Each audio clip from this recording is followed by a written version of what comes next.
Mabuhay! And welcome to Banking Airlines. We care about your knowledge.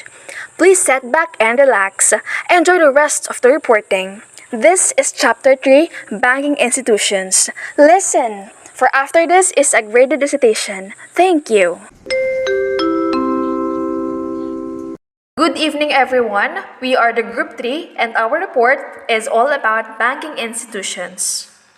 Our report would contain the following: Central Banking Authority, the Monetary Board, Board Membership Evaluation, Power of Monetary Board, Domestic Monetary Policy, International Monetary Stability, and the present officers of Bangko Sentral ng Pilipinas. Good evening, everyone. So before I start my presentation, let me introduce myself first. Hi, I am Gian Bianca Escancina, and today I am going to discuss a very important topic in monetary policy and central banking, which is ang alam nating lahat and the most famous bank here in the Philippines, the Bangko Sentral ng Pilipinas. Bangko Sentral ng Pilipinas. It was created under Section 3 of RA 7653, better known as the New Central Bank Act, as amended by RA 11211. Before I proceed, I just want to ask somebody. So, for you, what is the right term? Bangko Sentral ng Pilipinas or Central Bank of the Philippines? So, if you're going to look, there's no difference, right? So, Biang, sa loko mo lang kami. Same lang naman yan, tinagalog mo lang yung Bangko Sentral. It is now Bangko Sentral ng Pilipinas. Before po kasi, it was called Central Bank of the Philippines. And then, we have our new charter way back in 1993. Actually, ang history kung bakit napalitan yung pangalan from Central Bank to Bangko Sentral ay during the administration of Ferdinand Marcos, the Central Bank went bankrupt. So with that, they had to enact a new law, start from scratch, and they had to change the name. Diba? So who would have thought? So every country has their own central banks. It's a requirement, and this is also part of our constitution, that the Philippines should have an independent monetary authority. With the new charter po kasi, it gives more independence to the BSP. Now, the BSP enjoys fiscal and administrative authority from the national government in the pursuit of its mandated responsibilities. Now, the central banking have three pillars. This is basically the primary na trabaho nito or yung primary na nire-rendered sa atin na nagpapatibay or kung bakit meron tayong central banking. So what is this? Of course, they promote price stability, financial stability, efficient payment and settlement system. So let's discuss each of this. Ayan. So, paano nasa-stabilize ng BSP or ano ang ginagawa ng BSP kung bakit nila dapat stabilize ang prices ng bawat produkto and even the inflation? Price stability. BSP manage inflation and price fluctuations for conducive balance and sustainable growth of the economy. Basically, the BSP tries to slow down the inflation rate. Hindi din naman talaga natin napipigilan ang inflation rate kasi tumataas ang produkto, even the raw materials. But with price stability po kasi, nakatutulong talaga siya to slow down and to make the prices stable in the market. The second pillar naman of the central bank is the financial stability. So, ano nga ba itong financial stability na ito? Siyempre, having a stable financial system or healthy financial system would result to a healthy and flourishing economy. So, to maintain or keep the financial system healthy, ang gagawin is BSP plays a great role in the flow of money in the system from the people who have extra money who in which they do not need to spend them immediately or basically the saver and tend to put them in a system for interest. So, they encourage savers para mag-engage sa monetary system ng BSP. And then, itong si BSP maintains a continuous flow of money in the system by encouraging more savers and also they encourage more borrowers to engage in the system so that they can facilitate the flow of funds. So, this can only be attained through formulating and implementing policies in the areas of money, banking, and credit. So, the Bangko Sentral ng Pilipinas, they will also supervise and regulate banks, quasi-banks, subsidiaries, and affiliates that are engaged in the allied activities. So, they ensure to maintain healthy economy through formulating and implementing monetary policies para ma-engage ang mga borrowers and savers in the monetary system. So, that's how they do the financial stability. So, I actually prepared a example scenario. So, here's the example. There is too excessive demand that brings inflationary pressures. So, in order to regulate that, ang magiging duty ng BSP para mapabagal ang inflation ay mag-i-implement sila ng contractionary monetary policy. Again, pag sinabi natin na contractionary is when there is too much money in the economy. So, the BSP will tighten the flow to control the money supply. So, how does it work? So ngayon, ang gagawin ng BSP ay they will increase interest rate. Siyempre, pag mataas ang interest rate, it will result to increase in interest rate of banks. So what will happen? Dahil nga tumaas yung interest rate ng bangko, di may encourage ako ngayon to save more kasi mataas ang interest ng bangko. That's what will happen. With that, bababa ngayon yung demand kasi magsisave na ako magsisave na yung karamihan ng tao. Hindi muna masyadong gagastos. And that is the side of savers. Advantage yun para sa kanila kasi mataas yung interest rate sa bangko. Paano naman yung side ng borrowers natin? So for the side of our borrowers, magiging disadvantage yun para sa kanila. Why? Kasi tataas din yung kanilang interest rate sa panghihiram. Dahil mataas ang interest rate kapag mangungutang, magiging konti na lang yung borrowers natin. With that, konti na lang din yung magiging pera and the purchasing power of the people and even the businesses. What will happen now is the demand growth will be slower. At kapag bumaba na yung demand, maglo-lower na rin ang inflation. So that is how the BSP do monetary policies. Hindi yan basta-basta. Talagang pinag-aaralan siya kasi unang-una, ayaw nila na sobrang tumataas ang inflation or nasobrahan naman sa baba ang currency natin. So, ayun, I hope you understand that. We are down to the last pillar, which is efficient payment and settlements system.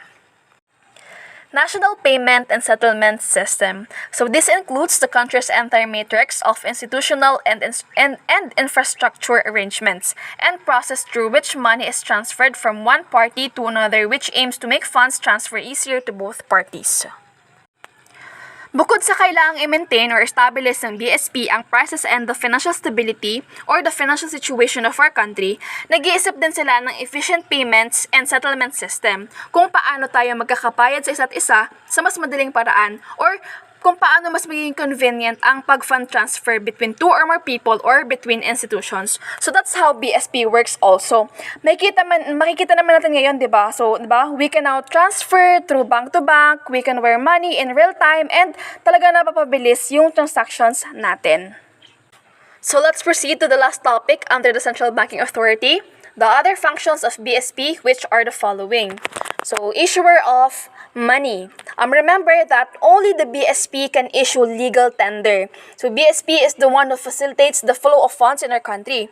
Sila ang gumagawa ng pera, nagpe-print, sa kanila nagagaling ang lahat ng pera natin, mapa-old or new set of coins or banknotes man yan. Manager of Official Reserves. So the Bangko Sentral ng Pilipinas manages the country's GIR, Gross International Reserves. So banks of the banks.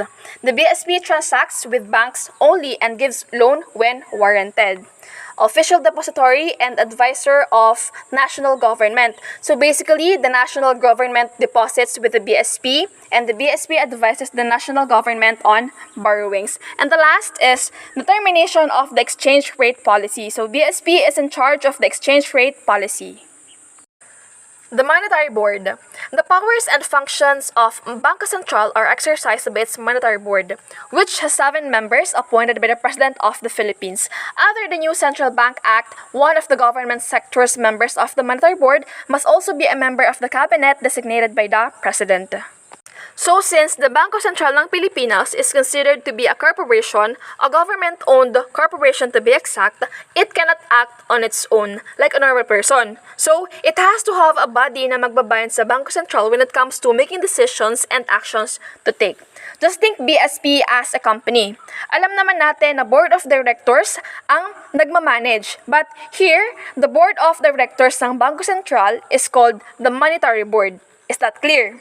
So, 7 members ang bumubuo sa Monetary Board at lahat sila ay appointed by the President of the Philippines. The new Central Bank Act establishes certain qualifications for the members of the Monetary Board and also prohibits members from holding certain positions with other governmental agencies and private institutions that may give rise to conflict of interest. With the exception of the members of the Cabinet, the Governor and other members of the Monetary Boards serve terms of 6 years and may only be removed for cause. Dito, hindi basta-basta pwede i-appoint ka na lang as one of the monetary board. Hindi pwede na, ang cute mo, board member ka na ha. Ay naku, anak ni gawin ng chairman of the board yan.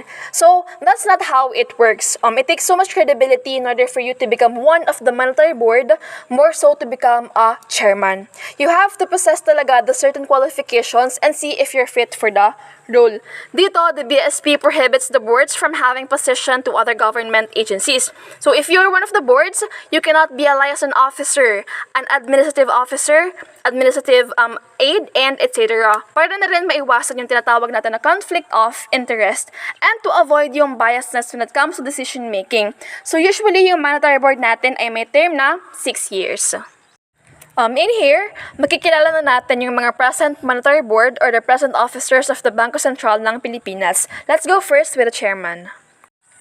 Felipe A. Medalla, the current chairman of the monetary board. So Dr. Felipe Medalla, the current governor of the Bangko Sentral ng Pilipinas, is a seasoned economist and educator whose career spans more than 4 decades and 4 administrations. So Dr. Medalla has been a member of the Policymaking Monetary Board since July 2011, having been appointed by the former President Benigno Aquino III and President Rodrigo Duterte in July 2017. Here are the board members. Let's go first with Benjamin E. Diokno. So Dr. Diokno is the current secretary of the Department of Finance, DOF. Prior to his appointment as fiscal chief, he served as governor of the Bangko Sentral ng Pilipinas, BSP, from 2019 to 2022. As finance secretary, Secretary Diokno seeks to rally the economic team to achieve three broad development goals by 2028. Reduce the deficit to GDP ratio to pre-pandemic rates, bring down poverty incidence to single digit, and achieve upper middle income economy status by the end of the Marcos administration.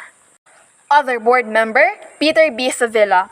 As Monetary Board member, MBM, Peter B. Favilla espouses the BSP's mission to contribute to global competitiveness and ensure sustainable economic growth and stability. He brought to this role years of experience in banking and real sectors, financial markets, and international trade.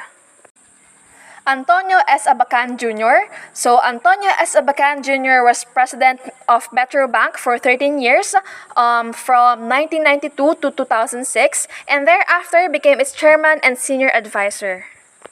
Our fourth monetary board member, none other than V. Bruce J. Tolentino, Deputy Director General and Secretary to the Board of Trustees, International Rice Research Institute, IRRI, from March 2012 to June 2018. So the IRRI is the premier global scientific research organization focused on rice productivity, rice farmer welfare, nutrition and consumer health, and rice-based food security. He is responsible for IRRI's trust in communication, partnerships, and fundraising, legal and political affairs.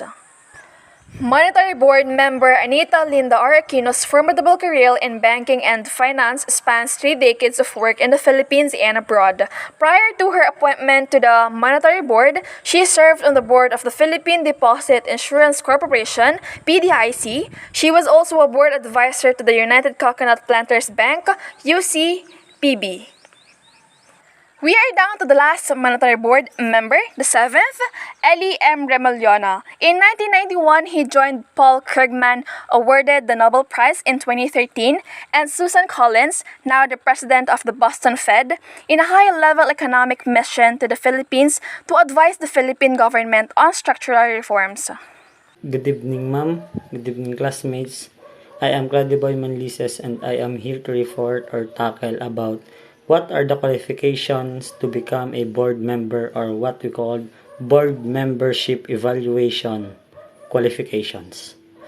Or in Tagalog, ito po ay ang kwalidad ng isang tao para mabibilang sa pagiging isang board member. As you can see on the slide, we have here 6 qualifications on becoming a board member. The first one is citizenship, natural born citizen of the Philippines. It means that pag ikaw daw po ay pinanganak dito sa Pilipinas o ang mga magulang mo ay isang Pinay at isang Pinoy ay pwede ka maging isang board member. Ang pangalawa naman po ay ang age GR at least 35 years old. XPN governor must be at least 40 years old.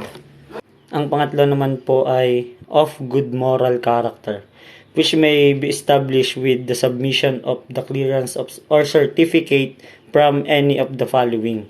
Barangay clearance, kung saan makuha ito, kung saan ka nakatira. NBI at police clearance. Itong mga clearance na ito at certificate, dito makita kung may mga criminal record ka. And in the second slide, the fourth qualification is unquestionable integrity, which means that the quality of being honest or ang pagiging tapat mo sa iyong trabaho. The fifth qualification is of known probity and patriotism. The fifth qualification, ito po ay ang pagiging tapat mo sa iyong bansa o pagiging makabayan. And the last qualification is with recognized competence in social and economic disciplines. NCBA Section 8. It means that being a social worker, you must pursue the necessary knowledge, training, certification, licensure, and experience prior for becoming a board member. And in the third slide, we have here the board membership evaluation, the disqualification. With the exception of ex-official members and their respective alternates, none of the following may be member of the Monetary Board or Deputy Governor of the Central Bank. A. The person holding any public position or office, either by election or by appointment, except academic positions. It means that pag daw po ikaw ay may public position katulad ng SK, kagawad or kapitan, ay bawal ka daw pong maging isang board member. The disqualification letter B is directors, officers, or employees of the other banking institutions. Board membership evaluation removal. The President may remove any member of the Monetary Board for any of the following reasons. Letter A. If the member is disqualified under the provision of Section 8 of this Act, or if the member is guilty of acts or operations which are of a fraudulent or illegal character, or which are manifestly opposed to the aims and interests of the central bank. Or letter C, if the member no longer possesses the qualification is specified in Section 7. And this is the end of my topic. Naway marami po kayong natutunan. Maraming salamat po. Good evening everyone. For my part, I will discuss the power and functions of the Monetary Board. Uulitin ko lang gaya ng sabi ni Ms. Bianca. So, since the Bangko Sentral ng Pilipinas is considered to be a corporation, like a government-owned corporation, it cannot act on its own o like di sila pwedeng kumilos ng sila lang o like a normal person. So, meron itong body that will bind the Bangko Sentral ng Pilipinas on decision that will make yan yung mga board of directors or what we call the monetary board. So what are the powers and the function of the monetary board? Well, the monetary board issues rules and regulations it considers necessary for the effective discharge of the responsibility and exercise of the powers vested upon the monetary board and the Bangko Sentral, and also direct the management, operations, and administration of the Bangko Sentral. Reorganize its personnel and issue such rules and regulations as it may deem necessary or convenient for this purpose. So may kakayahan nga silang gumawa o magbigay ng mga patakaran and regulations na kailangang isaalang-alang upang maging effective ang kalalabasan at yan ang responsibilidad ng Monetary Board. And also required to direct and supervise the operations and internal administrations. Sila yung nagsusupervise o nagpapatakbo ng operations ng part of the business. Yun yung pinakang trabaho nila.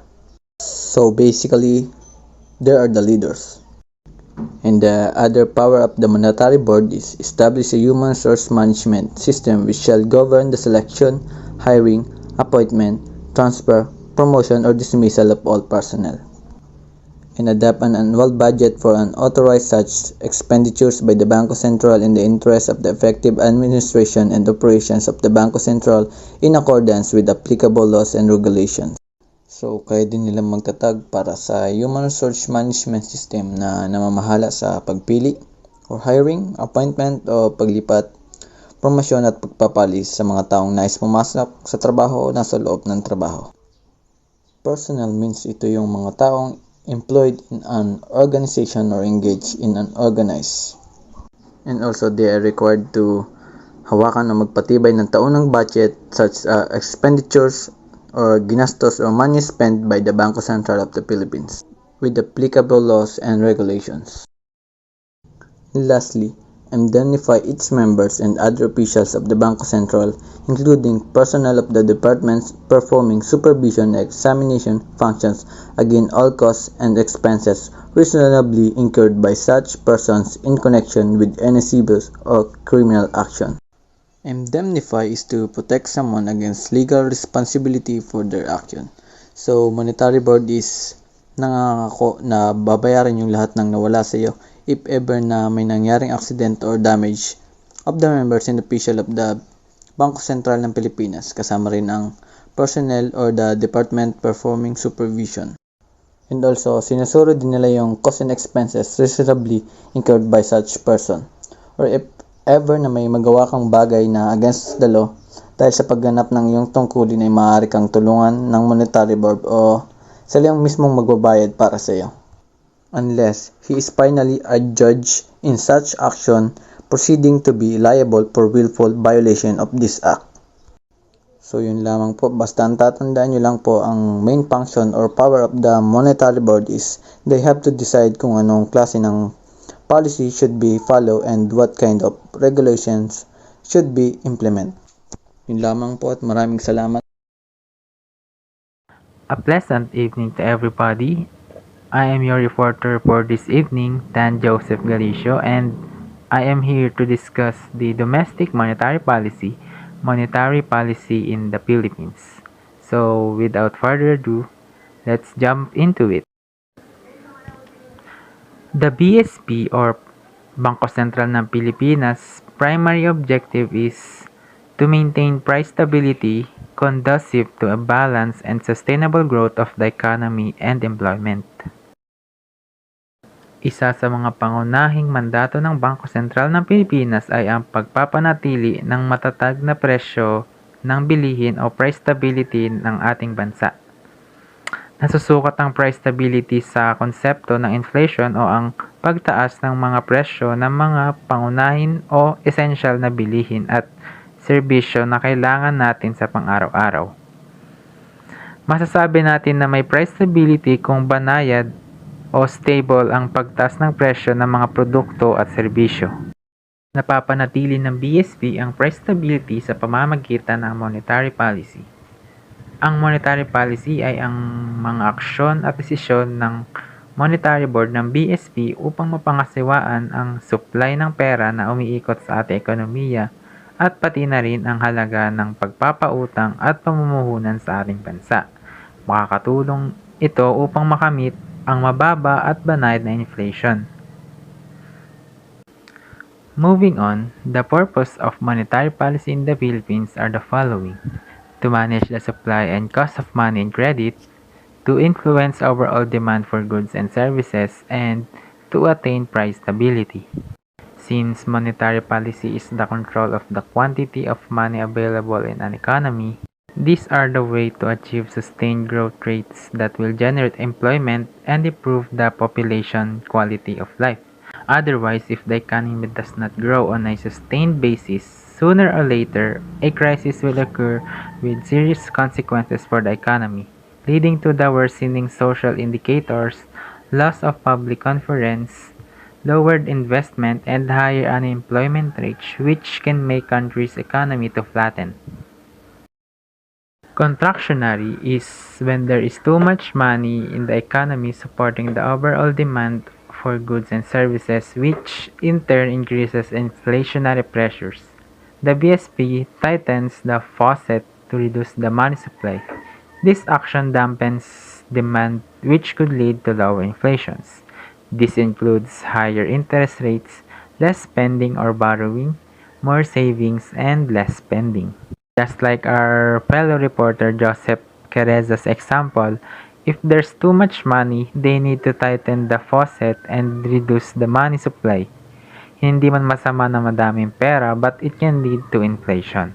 Like for example, let's say a family and their house. Yung house ay yung economy and the family members ay yung people or citizen ng country. And let's say na madami kayong pera. So kung maraming pera, it means the family can buy whatever they want. And the family decided to buy rice. So the demand of rice would be higher because gusto ng family and they have the money to pay for it. So the rice seller decide to increase the price because of the taas ng demand sa rice and there's a lot of money circulating in the house. And this can lead to the inflation that we because of high demand of rice and a lot of money is circulating in the economy. Another example is kung labis na kailangan ang perang hawak ng mga negosyo at individual sa isang bansa, maaari itong magresulta sa mas mataas na paggastos at mabilis na pagkonsumo ng mga produkto at serbisyo. Kung mananatili ang ganitong kondisyon habang mababa ang produksyon o supply ng mga bilihin, posibleng humantong ito sa mabilis at pagtaas ng presyo at inflation. And lastly, the expansionary. Expansionary is when there's too little money in the economy, which dampens overall demand for goods and services. The BSP loosens the faucet to expand the money supply. This includes lower interest rates, more lending or borrowing, less saving, and more spending. Expansionary is trying to increase the economic activity by loosening the money supply in the economy. So, for example, pag lahat na ng family members ay wala ng pera or maliit na yung nagsisirculate na pera, syempre hindi na kayo lalabas ng bahay to buy rice because wala na kayong pera. This is where the BSP takes action. They will loosen the supply of money to create more economic activity to help the people and stabilize the price rate. That concludes my report about the domestic monetary policy in the Philippines. Once again, I am Dan Joseph Galicio, and on to the next reporter. Good evening, everyone. I'm Abigail Emanino, and I'm here to talk about the international monetary stability and short viewpoints about International Monetary Fund and International Monetary System. International or global monetary stability refers to the stability of the whole IMS or International Monetary System, na kung saan ang IMS ay handled ng IMF or International Monetary Fund, which works to ensure its stability at kung na-handle ba ng IMS ang tamang functions nito. Monetary stability is a condition in which an economy's financial systems for managing financial risk are functioning well enough to contribute to the performance of the economy. Mayroong international monetary stability as long as there is a monetary system that can cope up with the disruptions. Mataas man o mababa ang level o estado ng ekonomiya, basta nakaka-cope up at na-handle, nalalampasan at nagagawa ng paraan ang mga disruptions sa tulong ng stable monetary system, mayroong monetary stability. Kaya naman please do note na nakasalalay ang monetary stability sa stable monetary system. Domestic and regional monetary systems are relevant parts of this international dimension and they have a direct influence on its stability or instability. Therefore, the economic level and the monetary systems of the 190 member countries of the IMF contributes to the monetary stability and instability of the world economy. Counterpart ng domestic monetary policy na handled ng BSP ang International Monetary System na handled naman ng International Monetary Fund. Both have the same objective, that is to promote and achieve growth of the economy. What differs between them is yung area na nasasakupan. Domestic is locally at ito ay magiging under na ng International Monetary Fund when we talk about global economy. According to the IMF's view, the stability of the IMS refers to the stability of the overall system of exchange rates in accordance with the purpose of the fund as stated in the Article 1, Section 3 of the Articles Agreement, that is to promote exchange stability, as it is one of the most important determinants of a country's relative level of economic health. Next purpose is to maintain orderly exchange arrangements among members, and lastly, to avoid competitive exchange depreciation. And now we are going to talk about the international actors that play a fundamental role in the functioning of the IMS. The first one is the World Trade Organization, and it focuses on the regulation of the international trade. This is the only organization that deals with the global rules of trading. Main function ng organisasyon na ito na siguraduhin na maayos ang takbo o sistema ng kalakalan sa pagitan ng bawat bansa sa mundo. The second one is the Bank for International Settlements or BIS. It aims to foster international monetary and financial stability, acting as a forum for cooperation among central banks and the financial community. So this organization act as banks for central banks and support them in achieving monetary and financial stability with the help of international cooperation. Third one is the Financial Stability Board or FSB that focuses on the promoting of international financial stability. And last is the World Bank, which has a goal to reduce poverty through inclusive and sustainable globalization. Iba-iba man ang sistema ng pamamalakad at ganap ng mga international actors o international financial organizations na mga ito, they have the same goal, that is to achieve monetary stability at ma-achieve ang economic growth ng mundo. They have their own duties to perform that contributes to the functioning or good functioning of the international monetary system. Remember that a stable international monetary system equals to international monetary stability. Ladies and gentlemen, we have just finished a report in banking institutions. Now that we're done, the Banking Airlines welcomes you with your station. On behalf of Group 3 headed by yours truly, with First Officer Inino and the rest of the team, we thank you for listening. Banking institutions, your topic of choice.